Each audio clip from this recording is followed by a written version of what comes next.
Dear listeners, I welcome you to my channel. Leave your comments and impressions, I value your opinion. The day begins like any other. But a storm is brewing on the horizon, one I cannot yet see. I wake up to the smell of freshly brewed coffee, an aroma that has always brought a sense of calm to my mornings. I stretch and head to the kitchen, expecting to see Emily, my wife, bustling around as she always does. Instead, I find her sitting at the table, her hands clasped together, her eyes distant. There's an air of finality about her that immediately puts me on edge. "Good morning," I say, trying to break the tension. "Good morning," she replies, her voice flat. She looks at me, and I see a glint of something I can't quite place. Pity, perhaps? Or guilt? "What's going on?"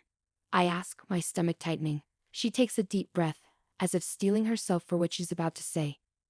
"David, there's something I need to tell you." "Okay," I say, sitting down across from her. My mind races through possibilities, but nothing prepares me for what she says next. "I've been seeing someone else," she confesses. "For a while now, and I'm leaving you." Her words hit me like a sledgehammer. I feel the blood drain from my face. "What? What are you talking about?" "I didn't want it to be like this," she continues, ignoring my question. "But I can't do this anymore. His name is Jonathan, and we've been together for almost a year. He's wealthy, David. He can give me things you can't." I stare at her, my mind unable to process the betrayal. "A year? You've been cheating on me for a year?" She nods, her eyes filling with tears. "I'm sorry. I really am. But it's over. I'm leaving today." The world tilts, and I have to grip the edge of the table to steady myself. "You can't just leave," I say, my voice barely above a whisper. "We have a life together. We've built everything together." "I know," she says, her voice breaking. "But I don't love you anymore. I love him." Rage floods my system, burning away the numbness. "You love him? How could you do this to me? To us?" She flinches at my tone but holds her ground. "It just happened. I'm sorry." "Sorry." I laugh bitterly. "You're sorry? That's it." She stands up, wiping away her tears. "I didn't want to hurt you, David, but it's too late for that now. I'm going to pack my things." As she walks away, the reality of the situation crashes down on me. My wife, the woman I trusted above all else, is leaving me for another man. A wealthy man. The humiliation is almost too much to bear. I sit there for what feels like hours, staring at the empty space where she was just moments ago. Memories of our life together flash through my mind. Our wedding day, vacations, quiet evenings at home. All of it tainted now by her betrayal. Finally, I stand up, feeling a cold determination settle over me. If she thinks she can just walk away from our life together without consequences, she's sorely mistaken. I will seek revenge, and I will make sure she loses everything she holds dear. I walk to our bedroom, where she's already started packing. "Emily," I say, my voice icy. "You won't get away with this." She looks up, startled by the venom in my voice. "David, please." "No." I cut her off. "You made your choice. Now, I'll make mine." She stares at me, a mixture of fear and regret in her eyes. But I don't care anymore. My love for her has turned to ash, and all that's left is a burning desire for revenge. I leave the room and head to my office, where I keep all our financial documents. If she thinks she can just walk away with half of everything, she's in for a rude awakening. I know things about her that Jonathan doesn't. Things that could ruin her, and I'm not above using them. As I start going through the papers, a plan begins to form in my mind. It's cruel but effective. And by the time I'm done, Emily will regret ever crossing me. The sun is setting by the time I hear her dragging her suitcase down the stairs. I watch from the doorway as she struggles with the heavy bag. She looks up and meets my gaze, and for a moment, I see a flicker of doubt in her eyes. "Goodbye, David," she says softly. "Goodbye, Emily," I reply, my voice devoid of emotion. She hesitates, then turns and walks out the door. I wait until I hear the sound of her car driving away before I let out a long breath. It's done. She's gone. And now, the real work begins. I sit down at my desk, open my laptop, and start typing. Emails to our mutual friends detailing her betrayal. Messages to her employer hinting at her unprofessional behavior. And finally, a call to my lawyer. This is just the beginning. As I hang up the phone, I feel a grim satisfaction settle over me. She thinks she's won, but she's about to find out just how wrong she is. This is war, and I'm ready to fight. The morning after Emily leaves is surreal. The house feels cavernous and empty, the silence oppressive. I wake up, half expecting to see her beside me, but the cold, empty space is a stark reminder of the previous day's events. My determination to seek revenge hasn't wavered, in fact, it's only grown stronger. I dress quickly and head to the kitchen. The coffee pot is still there, half filled with the cold remnants of yesterday's brew. I pour it down the sink, the bitter aroma a stark contrast to the sweetness of my revenge that I am now savoring in my mind. My phone buzzes, breaking the silence. It's a text from my best friend Mike. Mike, hey man. Heard some rumors about you and Emily. Everything okay? I take a deep breath, feeling the anger rise again. Mike has been my friend since college, and if anyone deserves to know the truth, it's him. Me. Not really. Can you meet me at Joe's Diner in an hour? Need to talk. Mike. Be there. An hour later, I walk into Joe's Diner, the bell above the door chiming softly. The place is nearly empty, just a few regulars scattered around. Mike is already there, sitting in our usual booth at the back. His concerned expression deepens as I approach. David, he says, standing up to hug me. What the hell happened? I sit down and start recounting the events of the previous day.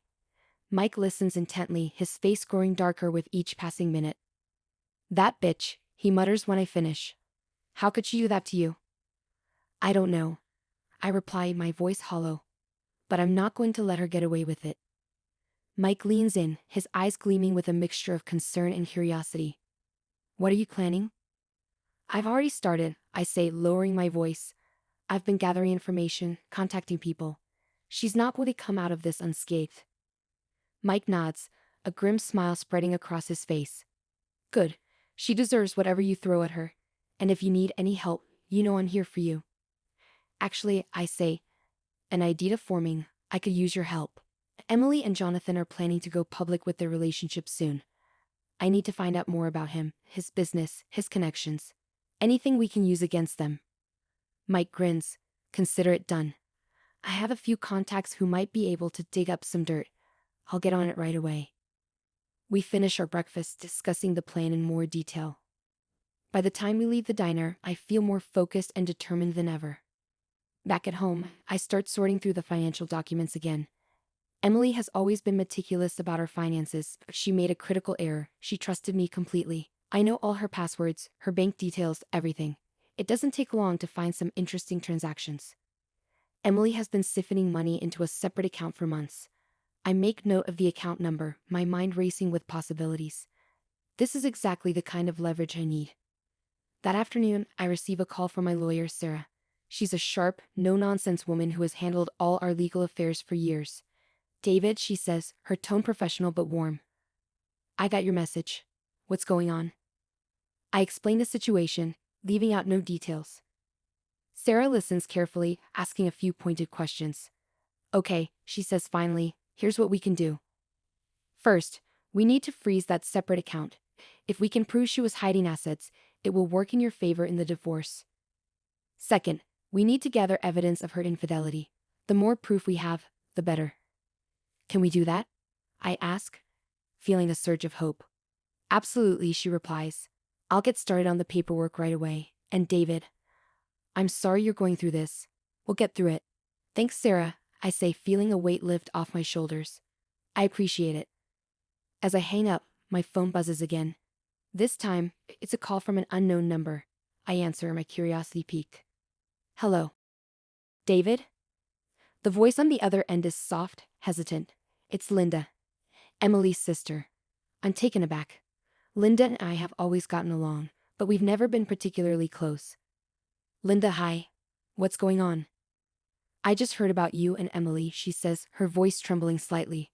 I don't know what to say. I'm so sorry. Thanks, I reply, unsure of what else to say. Listen, she continues, her tone growing more urgent. There's something you need to know. Emily, she's been planning this for a long time. Jonathan isn't who he says he is. He's dangerous. What do you mean? I ask, my heart pounding. I can't explain over the phone, she says quickly. Can we meet? There's something I need to show you. Okay, I agree, my curiosity and concern growing. Where? There's a cafe on Elm Street, the Green Leaf. Can you be there in an hour? I'll be there, I promise. As I hang up, my mind is racing. What could Linda possibly know that would change everything, and why is she just coming forward now? I grab my keys and head out the door, determined to find out. The cafe is a short drive away, and as I pull into the parking lot, I spot Linda sitting at a corner table, her expression anxious. David, she says as I approach. Thank you for coming. Of course, I reply, sitting down across from her. What's going on? Linda glances around nervously before leaning in. Jonathan isn't who you think he is. He's involved in some very shady business. I didn't want to believe it at first, but I've seen the proof. What kind of proof? I ask, my heart pounding. She pulls a folder from her bag and hands it to me. Inside are photos, documents, and emails detailing Jonathan's involvement in money laundering and other illegal activities. Emily has no idea, Linda says quietly. She thinks he's just a wealthy businessman. But he's dangerous, David. You need to be careful. I sit back, my mind reeling. This changes everything. Not only do I have a way to expose Emily's betrayal, but I can also bring down Jonathan in the process. Thank you, Linda, I say, my voice filled with determination. This is exactly what I needed. She nods, relief washing over her face. Be careful, David. He's not someone to be underestimated. I won't, I promise. And Linda, thank you for everything. As I leave the cafe, I feel a renewed sense of purpose. The game has changed, and now I have the upper hand. Emily and Jonathan are about to find out just how dangerous it is to cross me. The sun is setting as I drive home, a sense of grim satisfaction settling over me. This is just the beginning. The real fight is about to start, and I'm ready for whatever comes next. I drive home, my mind a whirlwind of thoughts. Linda's revelation has turned everything on its head. Jonathan isn't just a wealthy man stealing my wife. He's a criminal, and that makes him dangerous, but it also makes him vulnerable. I have the information to destroy him, and I intend to use it. The next morning, I wake up with a clear plan. My first step is to confront Emily and reveal what I know about Jonathan. I need her to understand the gravity of her choices and to see that her new life isn't the paradise she imagined. I call her, and she picks up after a few rings. Her voice is cold and distant. David, what do you want? We need to talk, I say firmly. Meet me at our house in an hour. She hesitates. I don't think that's a good idea. You owe me this, Emily, just come. An hour later she arrives. She looks different, hardened, perhaps. Or maybe it's just my perception, colored by betrayal. What is it, David? She asks, standing in the doorway, arms crossed. Come inside, I say, stepping aside to let her in. This won't take long. She walks in, her eyes scanning the familiar surroundings. I lead her to the living room, where the folder from Linda sits on the coffee table. What's this? She asks, her eyes narrowing. Something you need to see, I reply, handing her the folder. She flips through the documents, her expression shifting from confusion to disbelief and finally to anger. What is this supposed to be? Proof, I say, my voice steady. Jonathan isn't who he says he is. He's involved in illegal activities, money laundering, fraud. He's dangerous, Emily. She looks up at me, her eyes blazing. How dare you? You're trying to scare me because I left you. This is low, even for you. It's not a scare tactic, I insist. It's the truth. Linda gave me these documents. She was trying to protect you. Linda? Emily scoffs. You expect me to believe that? Yes, I say firmly, and you should believe it, for your own sake. Jonathan is not the man you think he is. He's using you. That's enough, she snaps, throwing the folder on the table. You think you can scare me into coming back to you? Well, it's not going to work. I'm not trying to scare you, I say, my voice softening. I'm trying to save you. She shakes her head, tears welling in her eyes. I don't need saving, David. I love him. And nothing you say or do will change that. With that, she turns and storms out, leaving me standing there, feeling a mix of frustration and despair. My plan to confront her has backfired spectacularly, but I can't give up now. I need to find another way to expose Jonathan. Later that day, I meet up with Mike at a local bar. It's dimly lit, with the kind of atmosphere that makes it easy to talk without being overheard. How did it go with Emily? Mike asks as we sit down. Not well, I admit, taking a sip of my drink. She didn't believe me, she's too far gone. Mike nods, his expression grim. So what's the next move? We need more evidence, I say. Something that can't be ignored or explained away. And I think I know where to start. Where? Mike asks, leaning in. Jonathan's business, I reply. If we can find concrete evidence of his illegal activities, we can take him down. And when he falls, Emily will have no choice but to see the truth. Mike nods. I can help with that. I have a friend in the police department.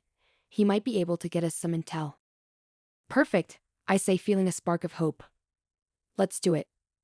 The next few days are a blur of planning and gathering information. Mike's contact in the police department, Detective Harris, is reluctant at first, but when we show him the documents from Linda, he agrees to help. This is serious stuff, Harris says, looking over the papers. If what you're saying is true, Jonathan is a major player in a criminal network. We need solid proof, I say, something that will hold up in court. I'll see what I can do, Harris promises, but you need to be careful. If Jonathan finds out you're digging into his business, he won't take it lightly. We understand, I reply. Just get us what you can. As we wait for Harris to come through with more information, I continue to gather as much as I can on my own. I dig into Jonathan's background, his business dealings, anything that might give us a lead. The more I learn, the more I realize just how dangerous he is. One evening, as I'm going through some of Jonathan's old business records, my phone rings. It's Linda. David, I need to talk to you, she says, her voice urgent. Can you meet me? Of course, I reply. Where? There's a park near my apartment, she says. I'll text you the address. 20 minutes later, I arrive at the park. It's quiet, with only a few people walking their dogs or jogging along the paths. I spot Linda sitting on a bench, looking anxious. Linda, I say, sitting down beside her. What's wrong? I think Jonathan knows what you're doing, she says, her voice trembling. Emily called me earlier, she was frantic. Jonathan found out about the documents I gave you. My heart sinks. What did he say? He threatened her, Linda replies, her eyes wide with fear. He told her that if you don't stop, something bad will happen. Damn it, I mutter, running a hand through my hair. This is getting out of hand. You need to be careful, David, Linda warns. He's dangerous. You have no idea what he's capable of. I can't stop now, I say, my determination unwavering. Not when we're so close. Linda nods, tears in her eyes. Just promise me you'll be careful. I promise, I say, taking her hand. We'll get through this. As I leave the park, I can't shake the feeling of dread settling in my stomach. Jonathan knows we're onto him, and he's not going to back down without a fight. But I've come too far to give up now. The next day, I receive a call from Detective Harris. David, I have something for you, he says. Meet me at the station. I arrive at the police station, my heart pounding with anticipation. Harris meets me in the lobby and leads me to a small conference room. We've been looking into Jonathan's business, Harris says, spreading out a series of documents on the table. And we found something interesting. He's been laundering money through a series of shell companies. We have bank records, transaction histories, everything we need to take him down.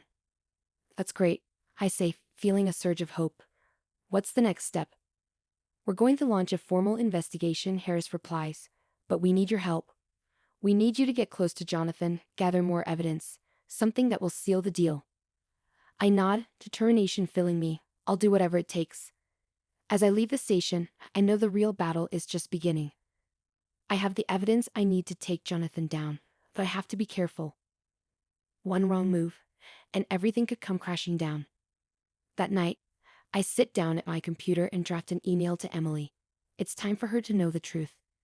Emily, I know you don't believe me, but you need to understand what's really going on. Jonathan is not who you think he is. He's a criminal, and I have the proof. Please, for your own sake, meet with me one more time. Let me show you what I found. David? I hit send, hoping against hope that she'll agree to meet. As I sit back, I feel a mixture of fear and determination. This is it, the final showdown, and I'm ready to fight. The next morning, I receive a reply. David. Fine. I'll meet you. One last time. Emily. I feel a surge of relief and anticipation. This is my chance to show her the truth, to expose Jonathan for who he really is, and this time, I'm not going to back down. I arrive at the cafe where we've agreed to meet, my heart pounding. Emily is already there, looking anxious and tired. David, she says as I sit down. This had better be good. It is, I reply, pulling out the documents Harris gave me. This is everything. Proof of Jonathan's illegal activities. Bank records, transaction histories, everything. She takes the documents, her eyes scanning the pages. As she reads, her expression changes from skepticism to shock. Oh my God, she whispers. This can't be true. It is, I say quietly. He's been using you, Emily. He doesn't love you. He never did. She looks up at me, tears in her eyes. What do we do? We take him down, I say firmly, together. She nods, her resolve hardening. Okay. Let's do it. As we leave the cafe, I feel a sense of hope for the first time in weeks. Emily is finally on my side, and together, we're going to bring Jonathan down. The fight is far from over, but for the first time, I feel like we have a chance. This is just the beginning, and I'm ready for whatever comes next. Emily and I leave the cafe with a renewed sense of purpose. For the first time in weeks, I feel like we're on the same side, united against a common enemy. We know that taking down Jonathan won't be easy, but we have the evidence and the determination to see this through. We head straight to Detective Harris' office. He greets us with a nod and ushers us into a conference room. The walls are lined with charts and photos, a testament to the thoroughness of his investigation. Emily, I'm glad you decided to join us, Harris says, his tone professional but warm. We're ready to move forward, but we need your cooperation. Emily nods, her expression resolute. I'll do whatever it takes. Harris lays out the plan. Jonathan is hosting a charity gala tonight. It's the perfect opportunity to gather more evidence and if all goes well, make an arrest. Emily, you'll need to wear a wire. We need to catch him in the act. I understand, she says, her voice steady. As Harris fits Emily with the wire, I feel a mix of pride and anxiety. This is dangerous, but it's our best shot at bringing Jonathan to justice. That evening, we arrive at the gala. The venue is a grand mansion, lit up like a beacon in the night. The atmosphere is festive, with guests dressed in their finest attire, mingling and sipping champagne.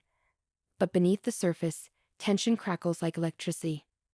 Emily and I separate as planned. She makes her way towards Jonathan, who is holding court in the center of the room, surrounded by admirers.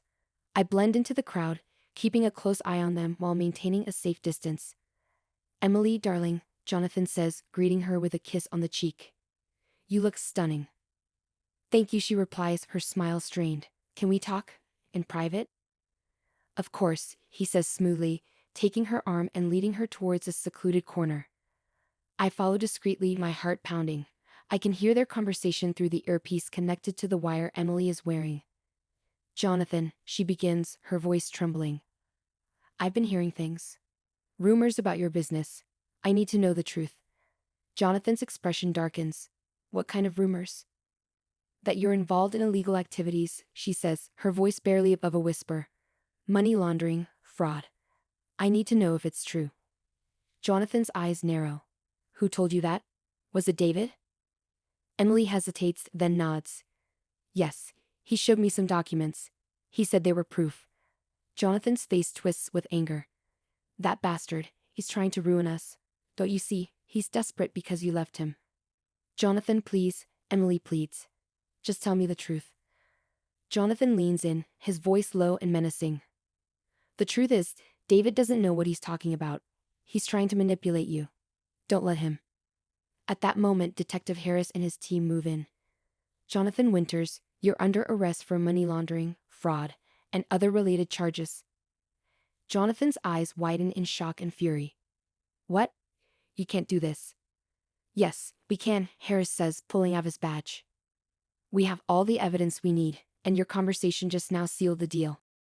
As Jonathan is handcuffed and led away, Emily looks at me, relief and gratitude in her eyes. I walk over to her, feeling a weight lift off my shoulders. It's over, she says, her voice trembling with emotion. We did it. We did?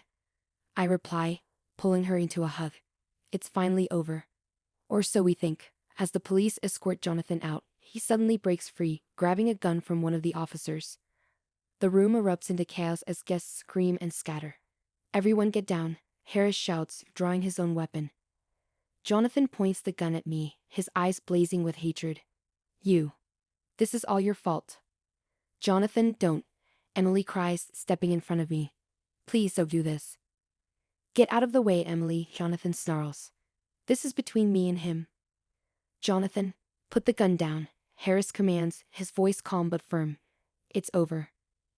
For a moment, it looks like Jonathan might comply. But then he raises the gun, aiming it directly at me. Time seems to slow as I see his finger tighten on the trigger.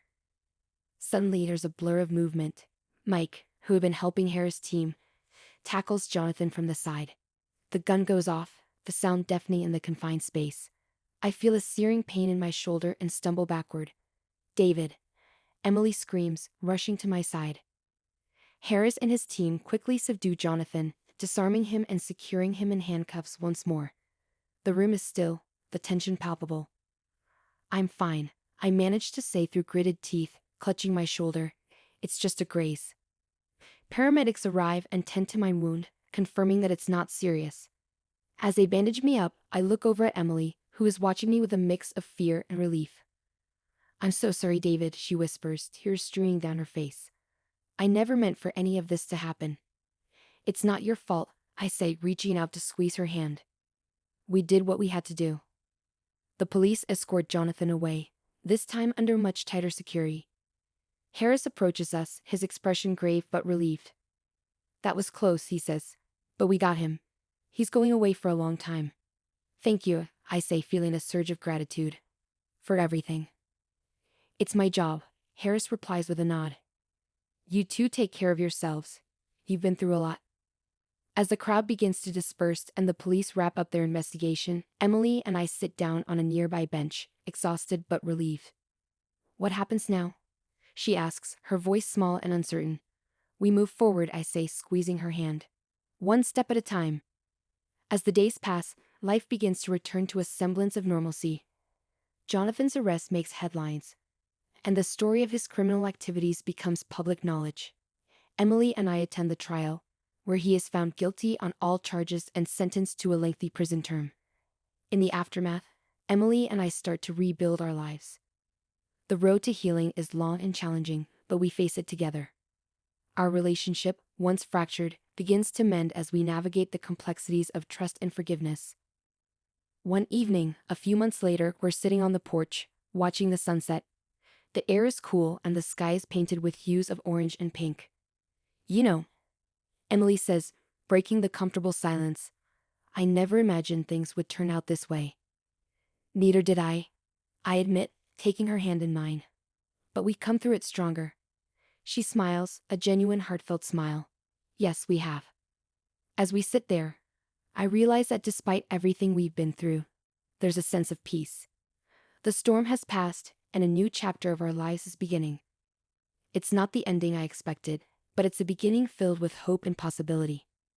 And in that moment, I know that we can face whatever comes next together.